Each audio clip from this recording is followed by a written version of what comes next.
8명의 남자가 거대한 균열 앞에 서 있다. 그들은 바닥을 내려다보고 있다. 무언가 심상치 않다. 그들은 입을 닫은 채 오직 눈으로만 깊이를 더듬는다. 그 구멍은 단순한 웅덩이가 아니다. 그가 저 아래에 있다. 사람들은 말을 잃고 그저 서로의 눈을 바라보며 밧줄 없는 깊이를 다시 내려다본다. 이게 도대체 무슨 상황일까?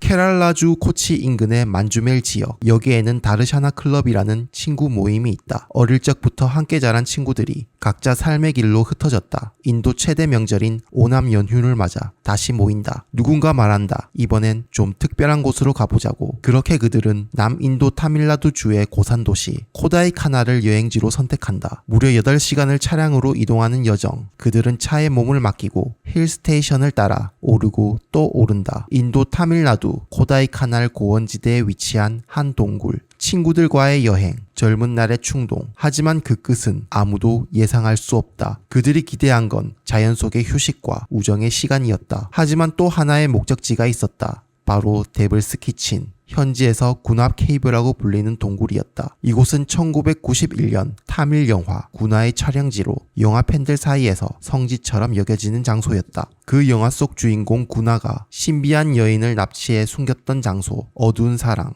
광기, 고립, 그리고 그 모든 배경이 되었던 동굴. 영화와 여행, 모험심이 결합된 호기심, 그것이 그들을 이 동굴로 이끈다. 그러나 그곳은 단순한 관광지가 아니었다. 사탄의 부엌이라는 별명이 붙을 만큼 수많은 실종 사고가 있었던 금지구역. 입구엔 분명 경고 표지판이 있다. 13명이 이곳에서 떨어져 죽었다. 하지만 그 경고는 타밀어로만 적혀 있었다. 말라얄라어를 쓰는 케랄라 청년들에게는 이해되지 않았다. 얕은 울타리를 넘고 사진을 찍고 웃고 떠들며 그들은 그 미지의 공간 안으로 들어간다. 그 누구도 그 안에서 어떤 일이 벌어질지 상상하지 못한 채로.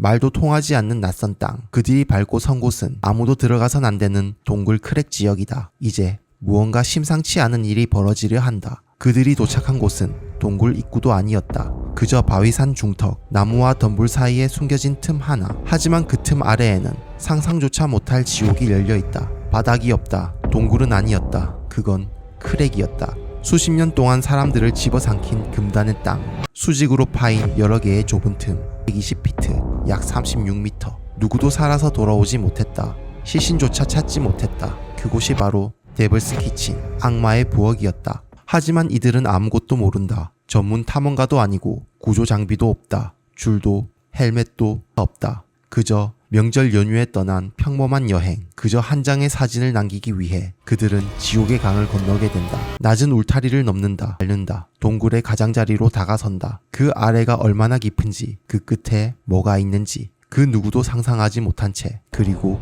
수바씨가 그쪽으로 간다. 아무것도 모른 채. 한 손에는 켜진 손전등. 하지만 빛은 거의 닿지 않는다. 손전등 하나로는 이곳을 감당할 수 없다. 깊은 동굴이 아니라 좁은 균열들이 위로처럼 이어진 공간. 군화 케이브. 그 이름조차 저주처럼 들린다. 수바씨는 친구들과 떨어져 작은 틈 위를 건너고 있다. 그에게 이곳은 공포가 아닌 낯선 세상이 주는 짜릿함이었다. 조금만 더 가면 뭔가 특별한 장면을 담을 수 있을 것 같았다. 하지만 그가 밟고 선 바위는 오래전부터 금이 가있다. 눈에 보이지 않는 균열. 그 아래는 아무도 돌아오지 못한 심연. 그 순간 퍽, 뭔가 무너지는 소리. 그리고 발이 허공으로 빠진다. 몸이 무너진다. 공기마저 붙잡을 수 없다. 빛은 사라지고 무게만 남는다. 떨어진다. 떨어진다. 떨어진다. 그 순간 수바씨의 머릿속엔 아무 소리도 남지 않는다. 모든 것이 검은색이다. 그 순간 그는 어디로 사라진 것일까? 그리고 그 아래는 대체 무엇이 기다리고 있었던 걸까? 그 장면을 아빌라 씨가 목격한다. 그의 앞에서 친구가 사라진다. 그의 외침이 동굴 안을 찢는다. 그 목소리는 메아리도 없이 그냥 삼켜진다. 대답이 없다. 반응도 없다. 아빌라 씨는 그대로 얼어붙는다. 방금 자신의 눈앞에서 친구가 사라졌다. 그는 다시 외친다. 그의 외침에 다른 친구들이 달려온다. 모두가 그 구멍을 바라본다. 너무 깊다. 너무 어둡다. 어디로 떨어진 건지 그 누구도 답할 수 없다. 빛은 바닥까지 닿지 않는다. 소리도 감각도 그 아래로는 사라진다. 누군가 떨리는 손으로 휴대폰을 꺼낸다. 신호를 확인한다. 휴대폰은 터지지 않는다. 다른 이도 시도한다. 계속 시도한다. 깊은 산속 동굴 안에서는 어떤 전파도 잡히지 않는다. 한 친구는 땅을 친다. 누군가는 입술을 깨문다. 누군가는 입을 막고 흐느낀다. 이대로 수바시를 저 아래 두고 가야 하는 걸까? 결국 그들은 결단한다. 마을로 내려가 구조를 요청하기로. 두려움 속에서 서로를 부여잡으며 동굴을 벗어난다. 하지만 그들이 돌아왔을 때 그 구멍은 그대로일까?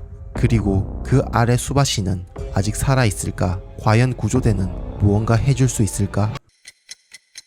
거리는 멀고 휴대폰 신호는 없다. 몸은 지치고 심장은 터질 듯 뛰지만 머릿속엔 오직 하나. 살려야 한다. 마을에 도착한다. 그들은 주민들에게 사정을 설명한다. 눈은 충혈되고 목소리는 떨린다. 주민들은 조용히 고개를 저으며 말한다. 거기는 가면 안 되는 곳이라고. 13명이 그곳에서 실종되었다고. 그 말에 다시 흔들리지만 친구들은 포기하지 않는다. 결국 마을을 설득해 산림부, 경찰, 소방대에 구조 요청이 전달된다. 그렇게 모인 구조대. 그러나 그들이 건넨 이야기는 출입 금지 구역을 들어간 것에 대한 추궁. 그들의 입에서 구조라는 단어는 나오지 않는다. 신문이 먼저 시작된다. 허위 신고에 대한 추궁, 범죄 은폐에 대한 추궁. 친구들의 눈동자가 흔들린다. 두려움, 억울함, 분노가 한꺼번에 몰려온다. 친구가 떨어졌음을 울부짖지만 경찰은 고개를 저으며 말한다. 위험하고 사례도 없기 때문에 그 안에 들어갈 수 없다고. 그들은 서서히 뒷걸음질 친다. 그 현장을, 그 책임을 피하려는 듯. 이때 정적을 가르며 한 사람이 나선다. 시주 데이비드. 그는 더는 못 기다린다. 그는 더는 못 참는다. 구조대가 주저하는 동안 그의 친구는 어둠 속에 있다. 그는 자신의 허리에 50피트짜리 밧줄을 묶고 여분의 줄을 손에 감으며 말한다. 내가 들어가겠노라고. 주변은 말린다. 구조대는 망설인다. 그러나 시주는 조용히 동굴 입구로 다가간다. 그곳은 악마의 부엌. 수십 년간 누구도 돌아오지 못한 공간. 그는 발을 디딘다. 그리고 한 걸음, 또 한 걸음 천천히 어둠 속으로 내려간다. 첫 50피트. 그 아래는 더 깊은 어둠뿐. 시주는 조용히 눈을 감는다. 눈 대신 귀와 감으로 느낀다. 조용히, 아주 조용히 더 내려간다. 그리고 그 순간 어딘가 숨소리가 들린다. 60피트 아래